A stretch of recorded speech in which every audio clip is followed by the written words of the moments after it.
Sarah moves quickly between tables, her tray balanced effortlessly in one hand while she scribbles down orders with the other. The diner is packed, the hum of conversation mixing with the sizzle of the grill in the back. She has worked here for 3 years, long enough to know the regulars, long enough to know that no matter how hard she works, her boss, Milkava, will never be satisfied. She pastes a smile on her face as she drops off an order at table 5, but inside she feels the weight of exhaustion pressing down on her shoulders. Across the room, the door jingles as a man steps in. He is older, maybe in his late 60s, his grey beard unkempt, his clothes wrinkled and worn. He moves slowly, his tired eyes scanning the room before settling on an empty booth in the corner. Sarah watches him for a moment.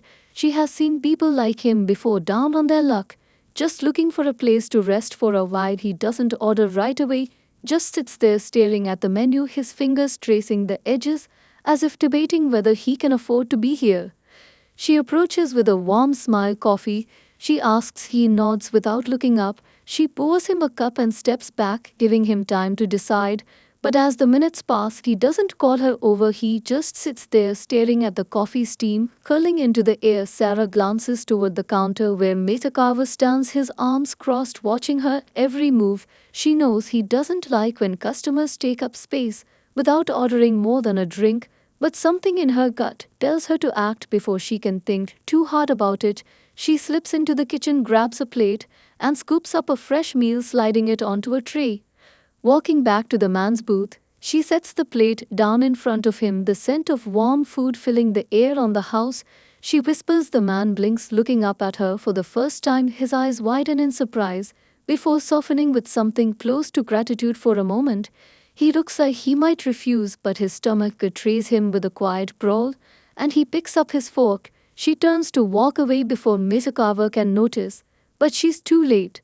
"What do you think you're doing?" His voice cuts through the noise of the diner, making a few customers turn their heads. Sarah freezes. He storms over, his face red with anger, and snatches the check from the table, his eyes scanning it before landing on her. She tries to explain, tries to tell him that the man looked like he needed it. But he doesn't care. Rules are rules, he snaps. "We don't give away food. Do you think this place runs on charity?"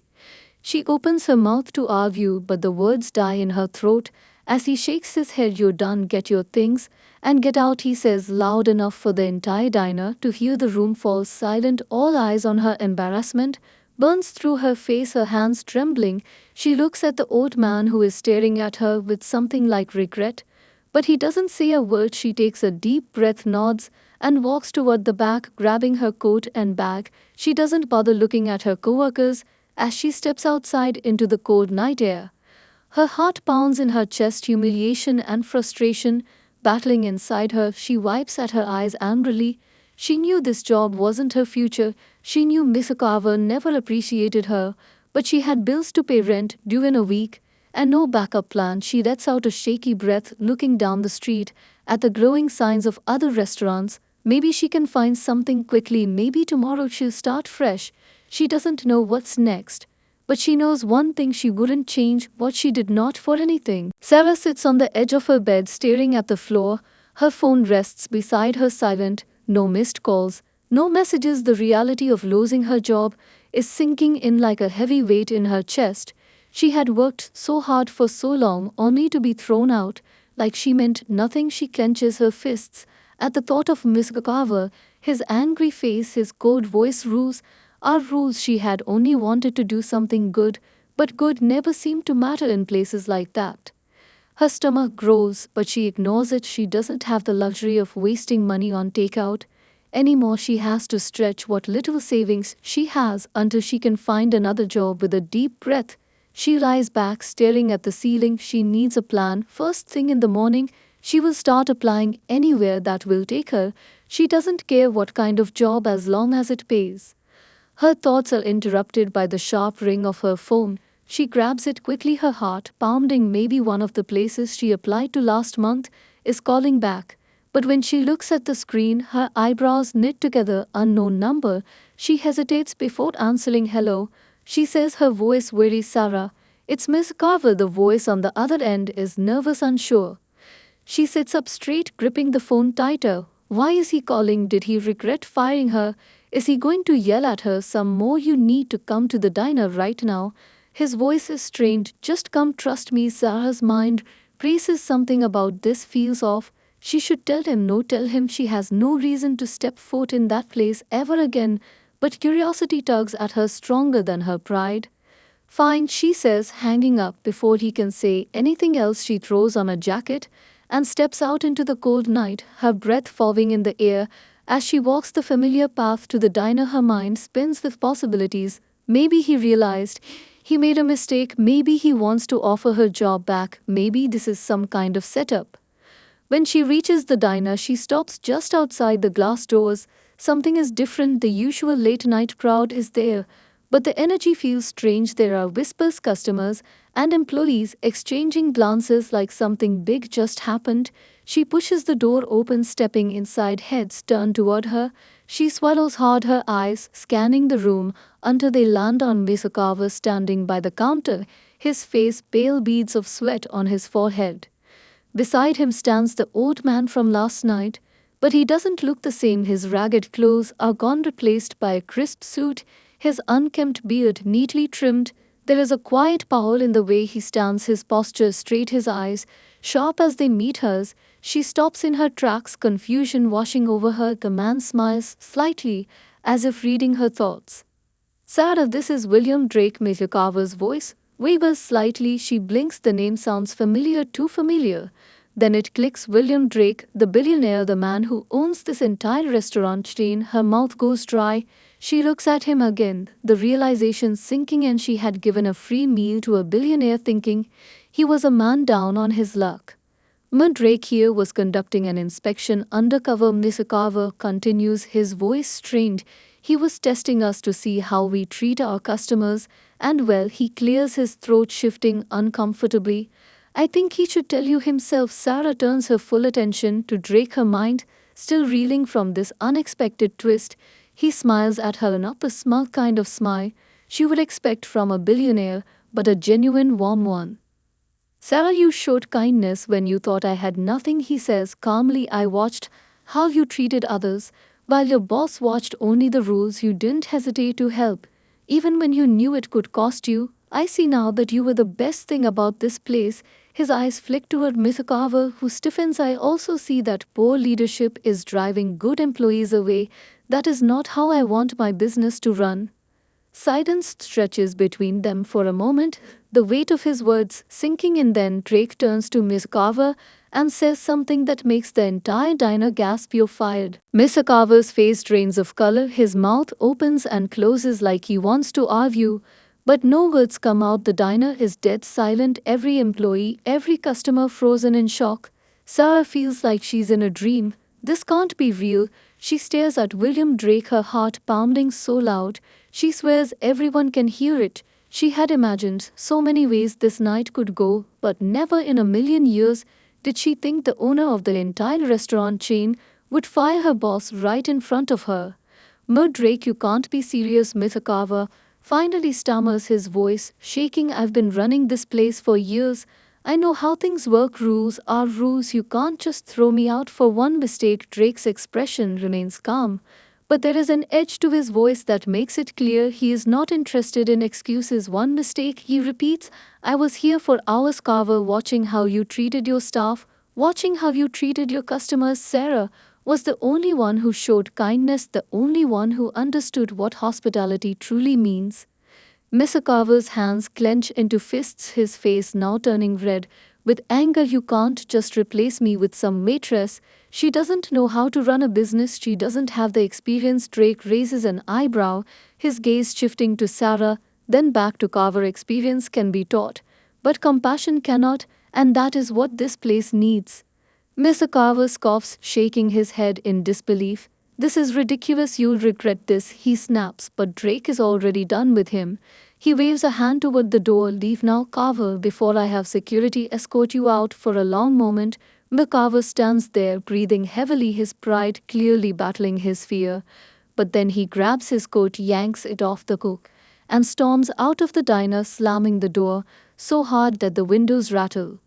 The silence lingers until one of the cooks lets out a low whistle. Well, Dan didn't see that coming. A few employees exchange glances, some looking relieved, others still too stunned to react. But Sarah, she is still frozen in place, staring at the spot where Undercover had just been, her mind struggling to catch up with what just happened. Then she hears Drake's voice again, gentle but firm. Sarah, I have an offer for you. She blinks, finally snapping back to reality. An offer. Her voice comes out barely above a whisper. She doesn't trust herself to say anything more. Drake smiles, nodding. You cared more about a customer's well-being than the rules. You did what was right, even when it cost you your job. That is the kind of leadership I want in my business. That is why I am offering you the position of manager, effective immediately. Her breath catches in her throat. The room seems to spin around her. She grips the counter to steady herself. Manager. She repeats the word like she isn't sure she heard him correctly. A part of her wonders if this is some kind of elaborate joke, but Drake's face is serious. It won't be easy, he continues. You'll have more responsibility. You'll have to make tough decisions. But I believe in you, and I believe that this diner needs someone like you to turn it around. She looks around at the employees, still watching her, waiting for her answer, some hopeful, some doubtful. Her eyes land on the old booth in the corner, where this all started, where she had simply followed her heart and done what she knew was right. Now it was leading her to something she never thought possible. She swallows hard and nods, her voice steady despite the whirlwind of emotions inside her. I'll do it. Drake smiles and extends his hand. She hesitates for only a second before shaking it.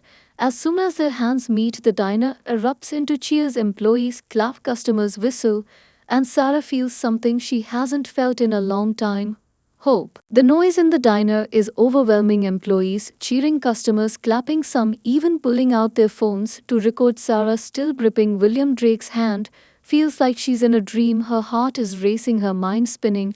She had walked in expecting another argument with Miss Carver, maybe even more humiliation. Instead, she is standing here as the new manager.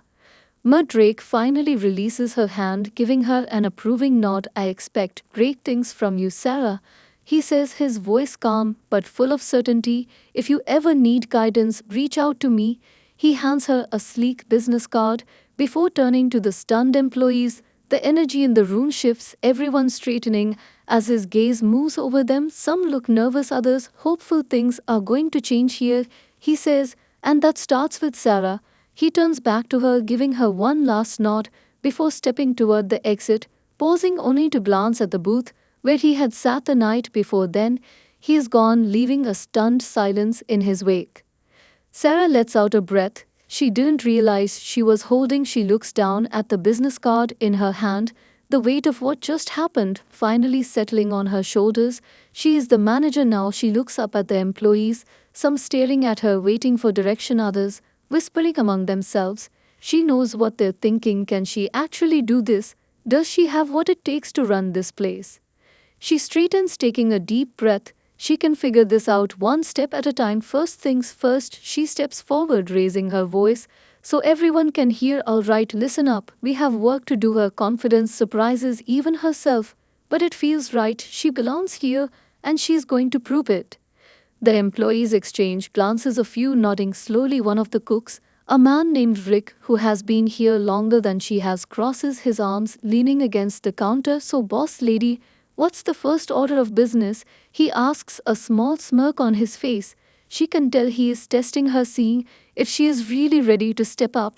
She doesn't hesitate. We're going to run things differently from now on, she says, starting with respect. Everyone here is going to be treated fairly. No more fear, no more being afraid of speaking up. If you have concerns, bring them to me. If you need help, I'll be there for you. A murmur ripples through the staff, some looking surprised, others nodding. She can see the shift happening already, people standing a little straighter, a little more hopeful. Then she turns toward the dining area, her eyes scanning the customers who are still watching the scene unfold. She spots a young mother struggling to calm a fussy toddler while balancing a plate. Sarah moves without thinking, stepping over and offering a hand. Let me help, she says with a smile. The mother looks relieved, handing over the plate. Sarah carries it to the table, making sure everything is set just right before giving the little boy a friendly wink. He giggles, instantly calming down. When she turns back to the staff, she sees the way they're watching her differently now, with something close to respect. She realizes that leadership isn't just about giving orders, it's about setting the right example, about showing people the kind of place this can be. Rick lets out a low chuckle, shaking his head. All right, boss lady. I think you might actually know what you're doing. The tension in the room finally eases as laughter spreads through the employees. The weight on Sarah's chest lifts. Just a little. She isn't just some waitress anymore. She is in charge. And she is going to make this diner better than it has ever been. As the night wears on, Sarah throws herself into the work. She moves from table to table, checking on customers, helping the servers when they fall behind, making sure the kitchen runs smoothly. She can feel the eyes of the employees on her, watching, waiting to see if she is really different from Miss Carver or if this is all just talk. But she doesn't let the pressure get to her. She focuses on doing what she has always done, treating people with kindness and respect. Rick watches her from the kitchen, his arms crossed, a skeptical look on his face. She notices but doesn't say anything. Instead, she jumps in when one of the cooks nearly drops a plate of pancakes, flipping it back onto the plate. Before it hits the ground, Rick raises an eyebrow, impressed. Maybe she isn't just some soft-hearted waitress after all. As the night slows down, Sarah finally takes a breath, leaning against the counter. Her body aches from the long shift, but she feels something she hasn't felt in a long time: pride. She looks around the diner, seeing things with fresh eyes. The place has potential, it just needs the right leadership, and she is determined to be that leader.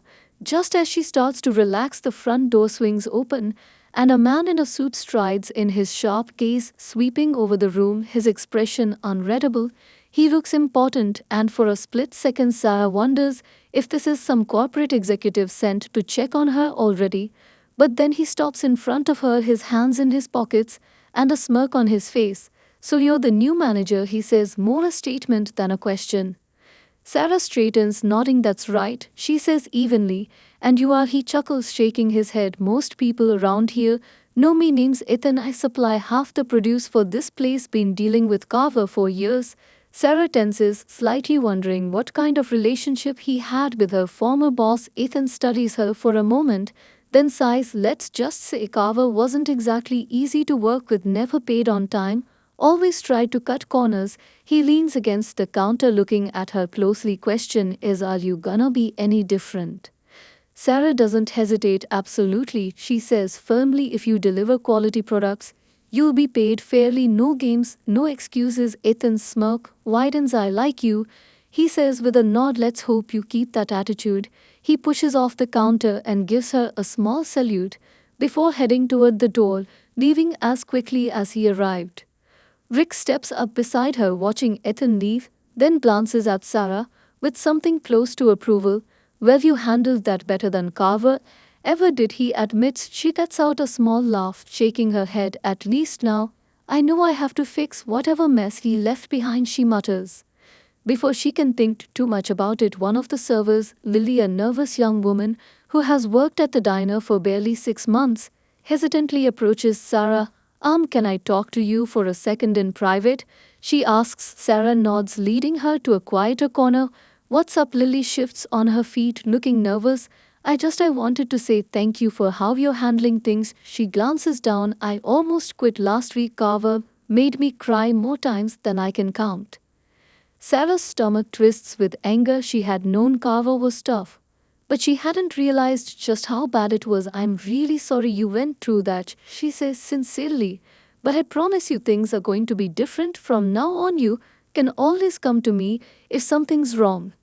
Lily looks up at her, eyes filled with relief. "Thank you," she whispers, and for the first time that night, Sarah realizes just how much power she has to make a difference.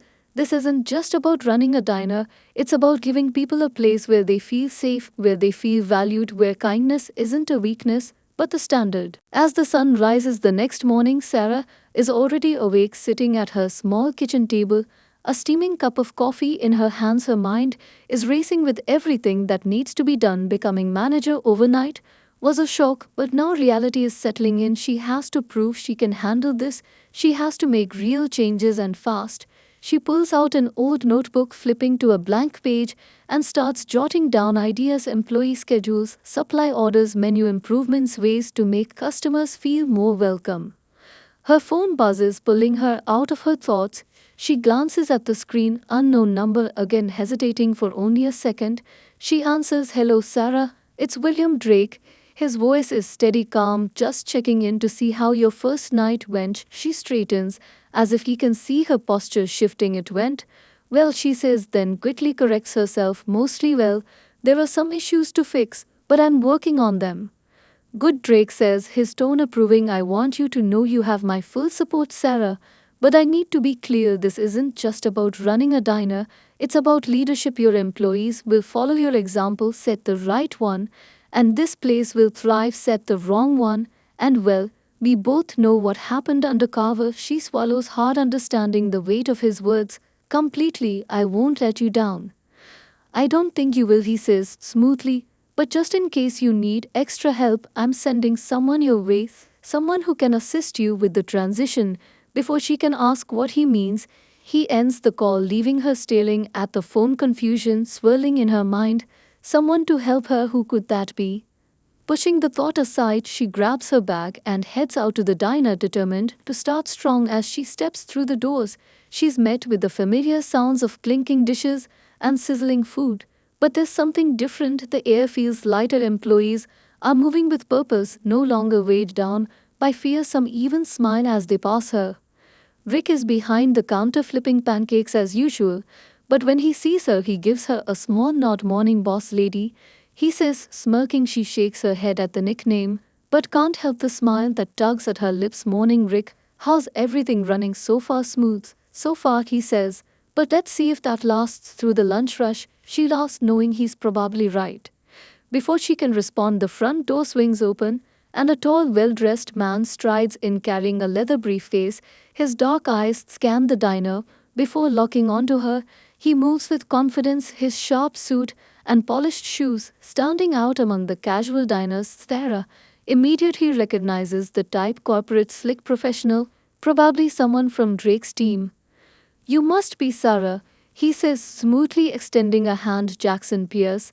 I'll be working with you for the next few weeks. Drake sent me to make sure you transition into your new role successfully." Sarah shakes his hand, firm but cautious. She can already tell he's used to being in charge. Jackson wastes no time, pulling out a tablet and glancing around, taking in every detail of the diner with a critical eye. "From what I've gathered, this place has been run on outdated policies, poor financial management, and let's not even get started on employee morale." He glances at her questioningly. "You think you can turn that around?" Sarah lifts her chin, meeting his gaze head on. "I know I can," she says without hesitation. "Good," he says, smirking. "I like confidence, but let's see if you have the skills to back it up. Starting now, we're going to go over the numbers, inventory, scheduling, and most importantly, customer retention." She exhales slowly, realizing this is going to be even tougher than she thought.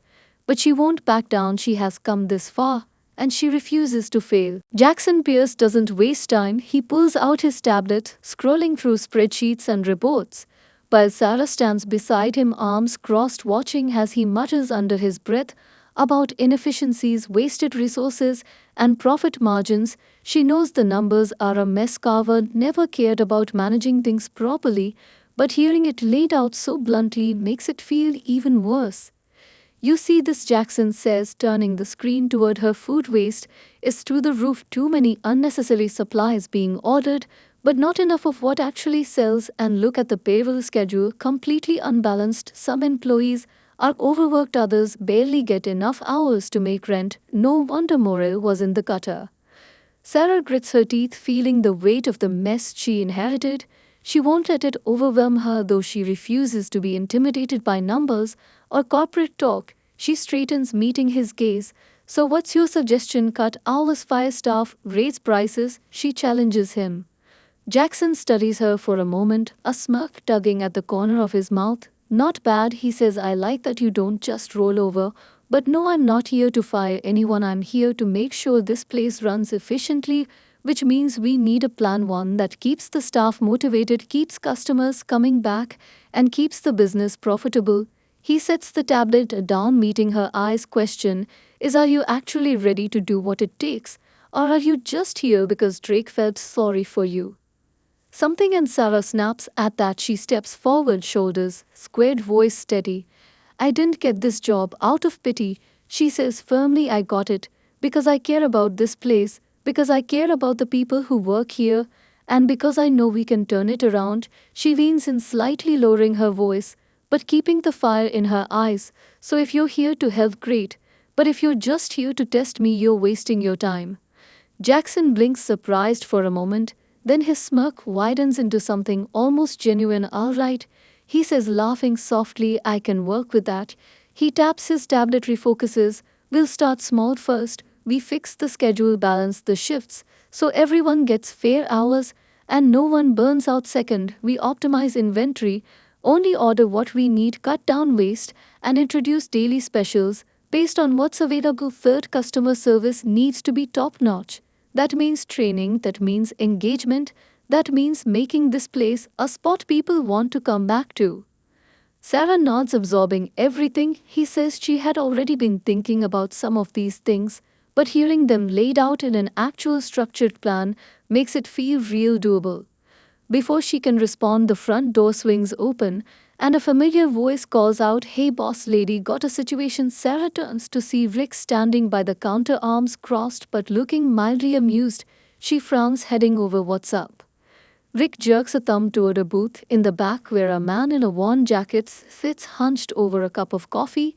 He looks exhausted, like he hasn't had a good meal in days. Says he's looking for work, but he doesn't have an address, no age, no experience, just says he's willing to do anything.